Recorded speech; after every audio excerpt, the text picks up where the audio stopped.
একটা কথা বলতেই হচ্ছেটা কি? হচ্ছেটা কি বলতে বাংলায় তথা পশ্চিমবঙ্গের রাজনৈতিক অঙ্গনে বিভিন্ন ধরনের বিচলিত হবার মতো অনেক ঘটনা, কথাবার্তা, সংবাদ হচ্ছে। হবারই কথা। বাংলা সব সময় সব কিছুতেই অগ্রগণ্য, সবসময় এগিয়ে থেকেছে চিন্তা ভাবনা, ভালো মন্দ সব কিছুতে স্বীকার করে নিচ্ছি। ইদানিং একটা অংশ পার্টির তথা শাসক দলের তথা তৃণমূলের কিছু কিছু নেতা কর্মী এরা বিভিন্নভাবেই দলকে, ব্ল্যাকমেল শব্দটা আমি ইউজ করব না, কারণ আছে সবারই মতান্তর, রূপান্তর সবই করতে পারে, সেটাই স্বাভাবিক। অনেকেই দলত্যাগ করার কথা ভাবছে, দলের থেকে সমালোচনা করার কথা ভাবছে, বা বিভিন্ন রকমভাবে বিভিন্ন অ্যাটিটিউড দেখাচ্ছে। রাজন্য হালদার, সোনারপুরের মেয়েটিকে আমরা আবিষ্কার করেছিলাম গতবারের আগের বার, অর্থাৎ 2 বছর আগের, সম্ভবত যদি ভুল না করে থাকি। 21শে জুলাই প্রত্যেকবারই যাই সাংবাদিক হিসাবে। সেদিন হঠাৎ করে তার আগের বার জয়া রেখেছিল ছাত্র যুবদের পক্ষ থেকে। জয়ার মুখটা আগে পরিচিত ছিল, কেন জয়া ছাত্রদের নিয়ে, ছাত্র যুব দুটো ক্ষেত্রে সে যথেষ্ট ভূমিকা পালন করেছে। রাজন্যর মুখ আগে দেখিনি, কিন্তু সুন্দর ফুটফুটে একটি মেয়ে রাজন্য হালদারকে দেখলাম। তাকে অল্প সময়ের জন্য বক্তব্য রাখতে বলা হলো। ওরা আগের দিনই গান টান গাইছিল ইত্যাদি ইত্যাদি। আমরা আগের দিন রাতেও প্রস্তুতি দেখতে যাই। এদিন হঠাৎ করে এরকম একটা আনকোড়া মেয়েকে বক্তৃতার 21শে জুলাইয়ের মঞ্চে দেখে আমরাও ঘাবড়ে গিয়েছিলাম। এটা তো কখনো হয় না সাধারণত। ওখানে বক্তব্য রাখার সুযোগ খুব কম লোককে পায়। উত্তর দিক থেকে বিভিন্ন উত্তর ভারত থেকে, তার পশ্চিম ভারত, এরকম করে উত্তরবঙ্গ থেকে কিছু লোক, কিন্তু একজন সুযোগ পান, বা আরও গণসংগঠন থেকে 2-1জন সুযোগ পান। তবে একেবারে একটা বাচ্চা মেয়ে হঠাৎ করে সুযোগ পেয়ে গেল, এটা আমাদের কাছে লাগলো। যাই হোক, সংক্ষিপ্ত ভাষণে খুবই ভালো বলল। মুখ্যমন্ত্রী প্রশংসা করে, রাজ্যের প্রশংসা করে, 2-3 মিনিট বলেছিল, তাতেই বেশ সবাই মুগ্ধ হয়েছিলেন। আর চেহারা সুন্দর হলে তো তার আমরা সুন্দর মানুষের মুখের কথাও শুনতে পছন্দ করি। যাই হোক, তবে অবাক হয়েছিলাম যে ওখানে সুযোগ পেল কি করে। অনেকেই বলছিল এটা হচ্ছে ভাইপোর ক্যাচ। দলেও বা দলের বাইরে বহু লোক থাকে, তো অনেকেই ধরেছিল যে ভাইপোর ক্যাচ, অর্থাৎ ভাইপো ইয়াং, মেয়েটিও ইয়াং, ভাইপোর পছন্দের কারণেই বক্তব্য রাখতে গিয়েছে। পরে কি দেখা গেল যে ভাইপোর সঙ্গে তার কোনো যোগাযোগ নেই, ভাইপো তাকে চেনেও না।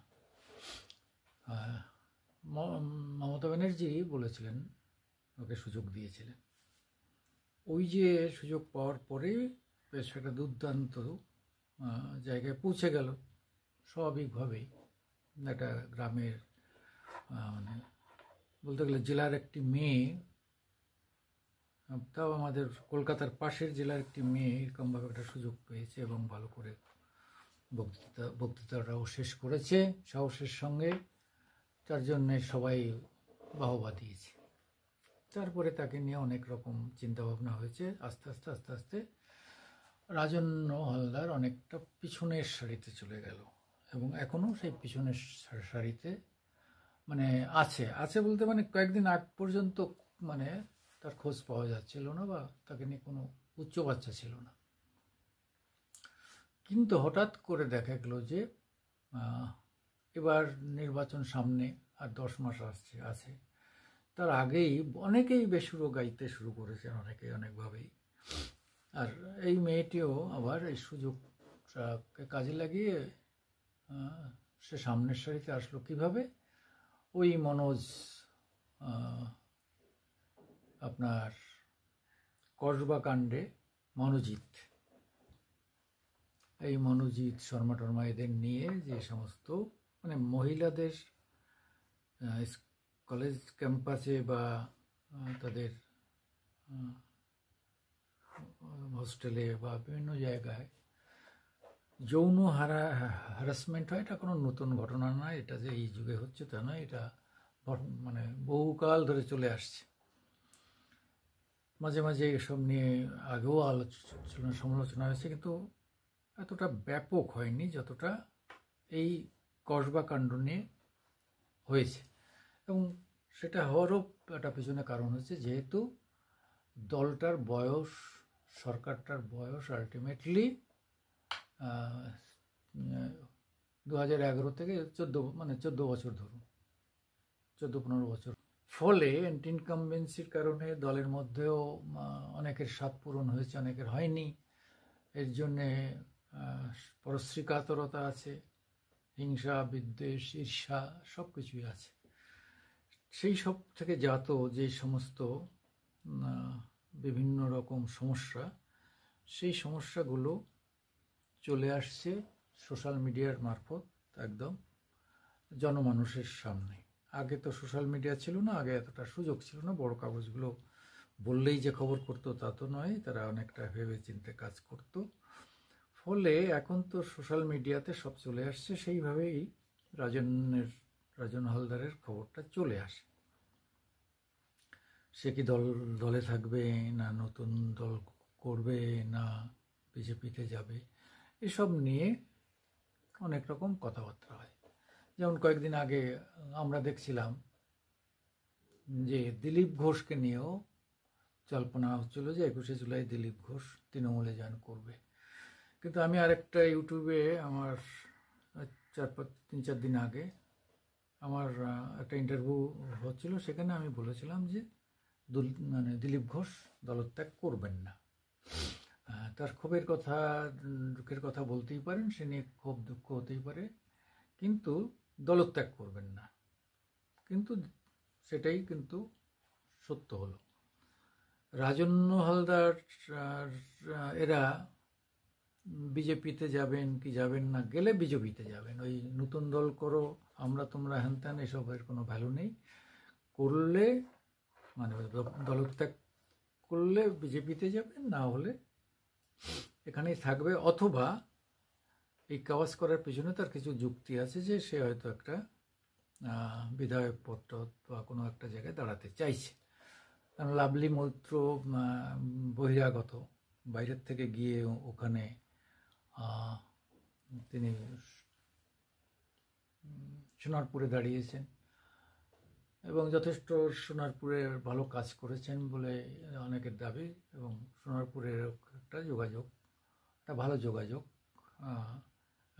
মানুষের সঙ্গে আর কি, মাস রিলেশনের ক্ষেত্রে লাভলি মৈত্র সফল বলবো। কারণ হচ্ছে তার বিরুদ্ধে আমি মানে প্রচণ্ড ক্ষোভ বিক্ষোভের কোনো কিছু দেখিনি। মানে সবার সঙ্গে মেলামেশার মতো মানুষ তিনি, মহিলা তিনি। এটা এই জগৎ থেকে এসে, অভিনয়ের জগৎ থেকে এসে তিনি বিধায়ক হিসাবে এত সুন্দর জনসংযোগ এবং এত মাথা ঠান্ডা করে সুন্দর ব্যবহার দিয়ে 5টা বছর কাটাবেন, এটা অনেকের কাছেই দুরূহ ছিল। উপরন্তু তার স্বামী সৌম্য, তিনি আবার আইপিএস অর্থাৎ পুলিশের বড় অফিসার, এরকম একটা লোক যে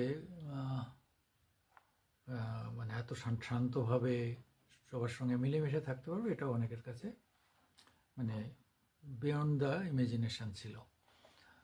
যাই হোক, এখন মানে রাজন্য দেখছে এখানে তো জায়গা হবে না, ও একটা জায়গা চাইছে। কেউ কেউ বলছে যে ইসের থেকে হতে পারে, তার যেহেতু ছাত্র আন্দোলন করে যাদবপুরে, ওখান থেকে ও বেশ নাম টাম করেছে, ওখান থেকে ওর আবার একটা মানে আরেকবার দেখা গিয়েছিল, ফলে ওকে যাদবপুরের দেওয়া হোক, যাদবপুরটাকে দিয়ে দেওয়া হোক, ওখানেও দাঁড়াবে, এরকম ভিতরে ভিতরে ব্যাপার হচ্ছে। আমি মনে করি যে রাজন্য দল ছাড়বে না, দিলীপ ঘোষের মতো। দিলীপ ঘোষ যেমন বিজেপি ছাড়েনি, রাজন্য তৃণমূল ছাড়বে না। তবে ও একটা আওয়াজ তুলেছে, ও কিছু চাইছে, এটা দল যদি বোঝে খুব ভালো কথা।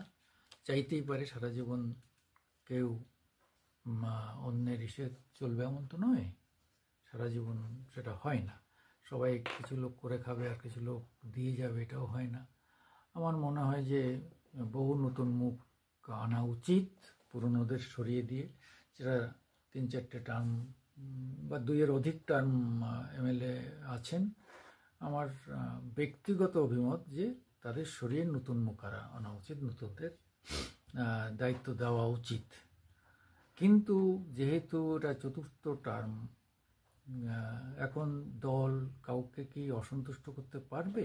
কোনো একটা এমএলএ, তার একটা নিজস্ব সংগঠন আছে, তাকে বসিয়ে দিলেই সে বিদ্রোহ করবে অথবা অন্য দলে চলে যাবে।